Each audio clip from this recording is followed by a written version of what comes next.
Good morning, everybody. My name is Jose Franco.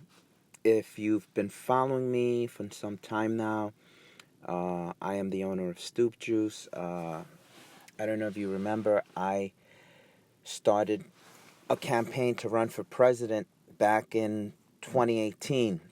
I'm no longer running for president. If anything, I'm putting my full support behind Michael Bloomberg in 2020. The same day, November 24th, 2019, when he declared he was running for president, I put out a press release that I stopped collecting signatures. I mean, most people think what I was doing was a publicity stunt, that I was just trying to drum up uh, things to get attention for my business. And, if that's what you believe, that's what you believe.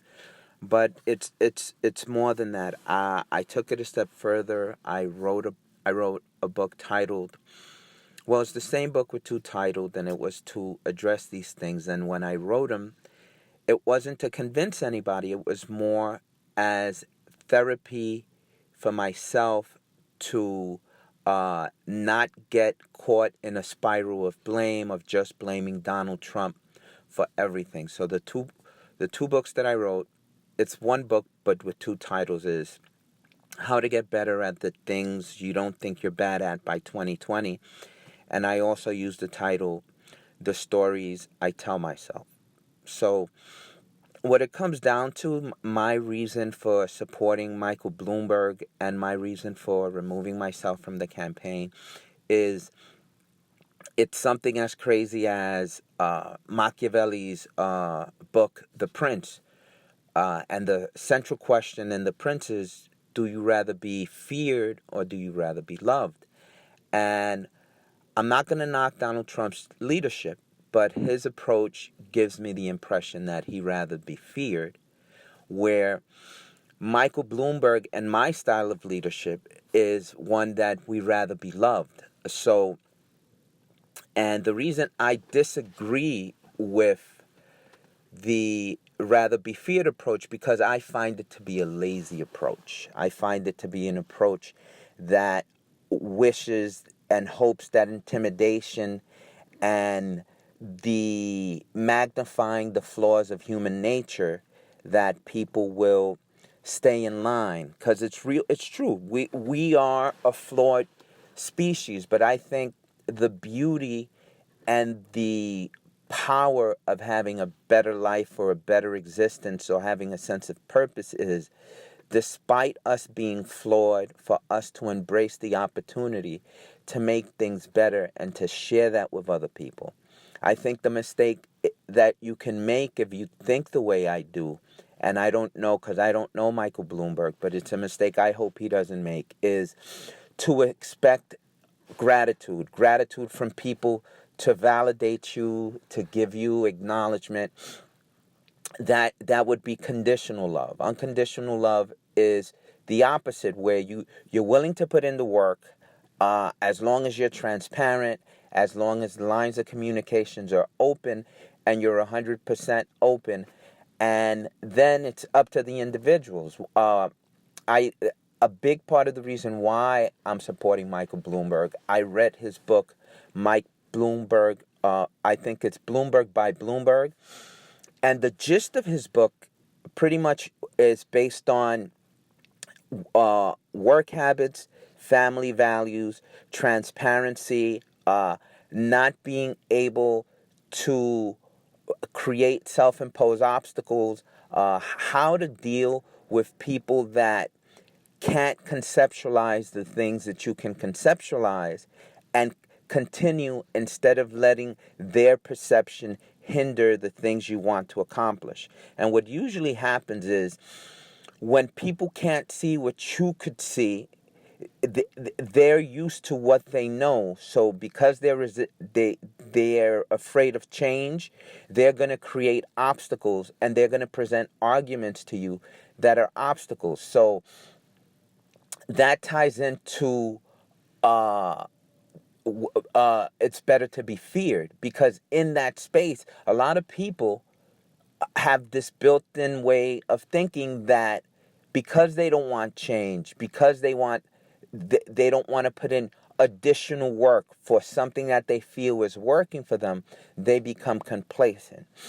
My approach is totally different, and I think that stems from my ability to embrace and celebrate my insignificance. So I say that I'm a person that I've written this book. I wrote the book for myself. I'm not delusional. Even though so many people have downloaded, I'm not delusional. To download a book doesn't mean that the book's been read.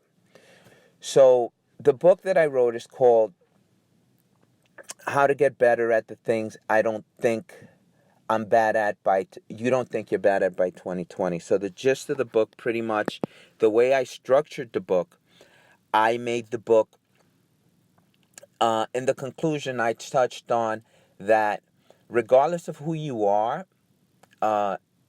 whatever habits you want, if you want to add a good habit or if you want to change a bad habit, there's 5 triggers that promote self-motivation. And there's 5 triggers that promote all habits. And that's time, location, a preceding event, your mental health or your state of mind. And the 5th is other people. So if you can identify those things, if you can be self-aware in all the settings and identify those places where your habits get triggered, you can create things in your habit loop. And habit loops are, there's the trigger, there's the habit itself, and then the associated reward. If you can create, once your habit is triggered, if you can change the reward to something that's in line with the constructiveness or something constructive that you want to do, you can create a better outcome for yourself. But the work in that, and that's ongoing, the work in that is knowing yourself and being aware and being in the moment. The second thing that I try to do through the book is, from the very beginning, instead of knocking Donald Trump, because that's part of his distraction, that's part of Donald Trump's genius. He plays the buffoon to the point that the easiest way to distract yourself from what you want to do is to assume the part of the hero. So you're trying to tell people and point out all Donald Trump's mistakes, but in that process, you're not working on yourself and you're not working on the things that you need to do as a team to come together. So that's a built-in distraction, and that's genius. So in my book, I touched on the 10 common distractions, or the things that we use as defense mechanisms. I touched on that, from denial to sublimation to reaction formation. I touched on all those 10 things so that it helps us self-reflect and we can come up with a better plan to help ourselves out.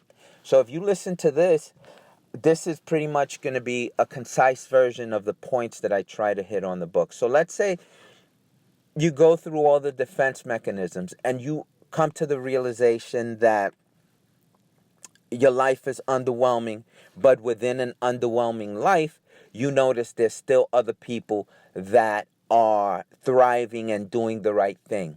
If you at least have that epiphany, that you don't think that all is lost, but it's just that you are not in a good place, you're heading in the right direction, because you at least see that there's hope. It's just the things that you're not doing.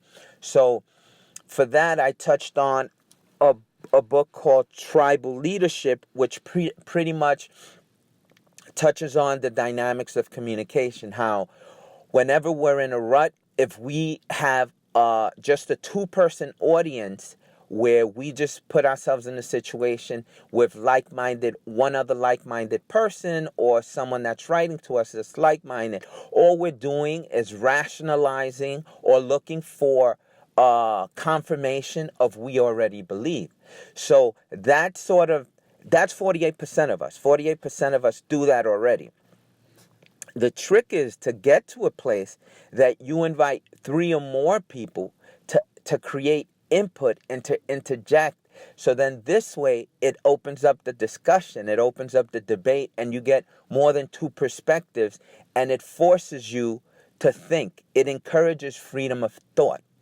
So in that space, for example, someone that thinks like that, they'll encourage something like the access to the press. So whether if the press is dogging you or not, if you believe in this, putting yourself out there, let's say if the press comes at you and asks you a question that you can't really reply because it has to do with state secrets. So instead of not having those meetings, you can, in that meeting, say, I understand your question, but these are questions that I'm not at liberty to answer right now. That's all you have to say. That's all you have to say, but you can address all the other trivial questions. And what happens is, as the questions are asked, there's that can be attached to questions that's pertinent to. But let's say if you're doing all types of silliness and that's how you reply, you're exposed. So that's part of that. So that has to do with communication. And then the fourth thing is, once we get 3 or more people involved, the fourth thing is, if we get more people involved and we start having this "it's better to be loved than feared" approach, we can dream of things that were never possible, or we can at least give people that have the know-how to have big ideas to become conceptualized, or they're willing to put in the work, we can embrace or welcome those ideas. And let's say of 10 of those ideas, only 1 works, but that 1 brings change to our life. That gives us an opportunity to take advantage of that. So that has to do with communicating and so on. So the next thing is we have limitations, and the biggest limitation is when it comes to money and when it comes to education. So whenever someone is giving advice or whenever someone is seeking advice, there's limitations between the person giving advice and the person seeking advice. Take myself, for example. No matter how much I love to hear myself talk, there's limitations as to how much I know. So based on that, I have to realize that. That's part of the reason why I said, you know what, as much as I feel that I'm a person of integrity, as much as I feel that I'm a good guy and I want good for my country, I think that Michael Bloomberg has the means, has comparable integrity, and me helping Michael Bloomberg. And another thing that Michael Bloomberg did that made me think that, wow, I did the right thing is, just yesterday, January 13th, he said that, yes, he's running for president, and he's pointing out all the deficiencies the Democrats are doing strategically against the Republican parties by not focusing on the states that they need to win. But this is what's so magnanimous of Bloomberg, and it makes me feel that I did the right thing. He said, regardless if he gets nominated or not, he's going to keep the offices that he already has, countering all the ads that Trump is putting out in these states, in these critical states, the way the election electorate is set up. So he's countering that, and he's going to keep those offices open regardless if he wins or loses. So he, like me, knows this is bigger than any of us. So it's better to be loved than it's better to be feared. That's the whole approach. So another thing, like if we're talking business, let's say if someone wants to give you business advice or you want someone to go into business with you, I learned through my business that so many people come into my shop and they want to tell me how to run my business. when they don't have any skin in the game. And I don't get upset. It's like, I think it's a sport for them, and it's like a hobby. And I don't get upset, and I'll have the conversation as long as it doesn't slow me down for what I have to do. But actually, in business, scared money makes no money. And you have to have a vision. You have to have clarity. And in your vision, you have to expect people that don't understand to think out loud around you, and for you to try to clear it up for them. And you could, if your schedule allows, just as long as that's not a distraction that keeps you from doing what you're trying to do. So what I mean by that is, I think the best analogy is the analogy of the cave when it comes to business. So at first, for example, I'm from the Bronx. I'm someone that, let's say if I would have kept blinders on, I would have stayed with a group of individuals that I grew up with living in this cave, and there's nothing wrong with that, if that's what you do. But in this cave, we develop patterns, and our patterns are a lot similar. So I would have had the same buying patterns, the same work patterns, the same skill patterns, the same training patterns as that group, and maybe I would have never questioned or wanted to get outside the cave. So let's say if for whatever reason I found myself outside the cave. First, to get out the cave, it's not easy, but it is easy. By that I mean, it's a state of mind, and it's also changing the way you think and the way you see things. So when you begin this process, you first feel blurry, you first feel disoriented because you don't have your people around. You don't have confirmation from your friends. You don't have anyone confirming anything because you're the only one thinking this way. But now you get outside the space, you get outside the cave, and you realize that there's pretty much anything you can do if you're willing to put in the work. So you go, you put in the work, you retrain, and you see that you can put yourself in situations that your skill sets are in line with the things that are in demand. So then you could just turn around and just leave the cave and never go back. And that's what a lot of people do. That's why in the Bronx you hear people make a little money, they don't come back. But the downside to that, from the perspective of the person that left the cave, if they come back, let's say they do come back, and when they do come back, all time that they spend trying to get their friends to wake up or get their friends to see things the way they think causes friction. Or if it doesn't cause friction, their friends may turn around and be a little disoriented because they don't see the world the same way. So they're going to be like, you know what, thanks, but no thanks. And that's okay, because you have to allow people the opportunity of self-discovery. People have to find out things on their own. But worse than that, people may turn around and they'll say, you know what? He thinks he's better than us. He thinks he's trying to drop all the science and do this. Who the hell he thinks he is? He thinks he's better than us. What? And people resent that.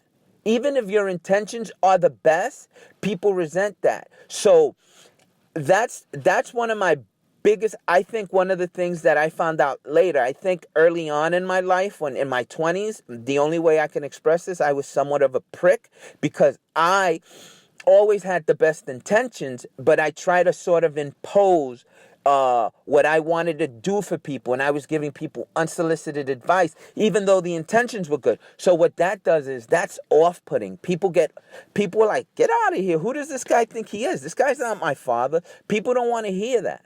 People don't want to be saved.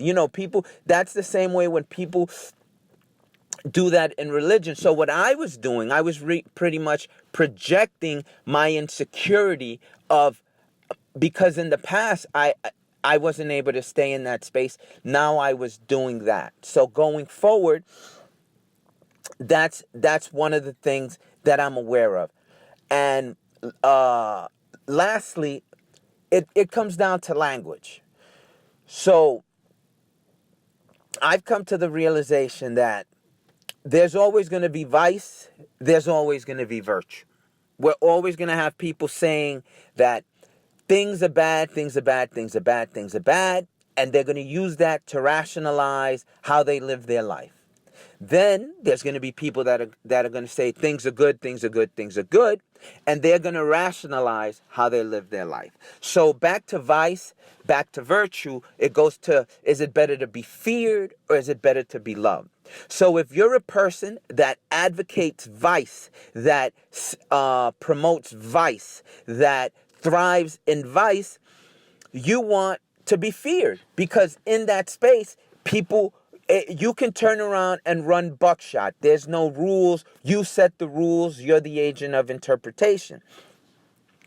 If you say virtue, that's creating work for yourself. That's creating this quality of life that you're putting in the work, you're putting in the effort, and you may not get validated. So the strength in that space is, so what?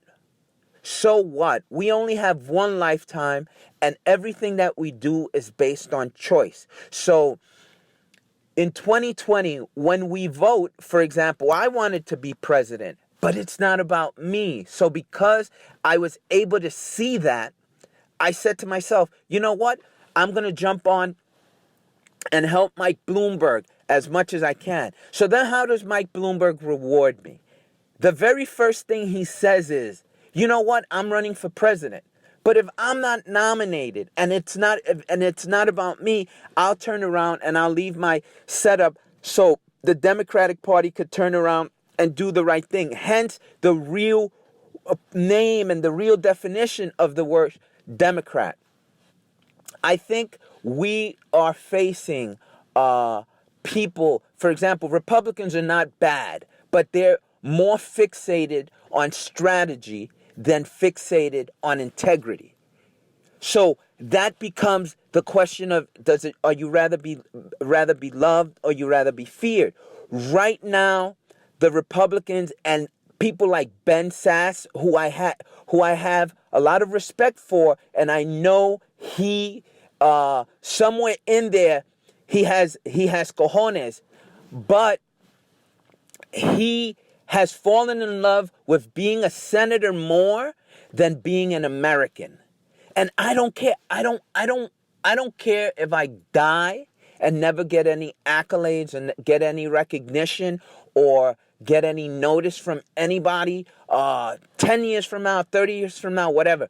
But in the present moment, and if you meet me in person and if you come across me, I'm authentic and all I want is good for my country and I'm willing to put in the work. I don't want anything from anybody, but I genuinely believe that it's better to be loved than to be feared. Even though as ugly as this a lot of American history is, there's so many things I can nitpick as a Latino to create a narrative that's counterproductive for me and along the lines of me setting self-expectations for myself, but I recognize that that's a choice. And what I'm hoping that in 2020, Latinos, people of color, whites, purples, blues, all of us, we realize that we're Americans and we're all flawed. And even though we all can come up with narratives that are counterproductive, we embrace the fact that it's better to be loved than feared and put in 3, 4, 5, 6 times the work that's needed to put in to make the difference. And if we lose, we can keep our heads up, but we lost putting in the best effort. And that is integrity, and that you don't need to get any validation or any self-validation whatsoever. That you can raise your head and you can be happy wherever the chips may fall. That's all I have for you today. Thank you.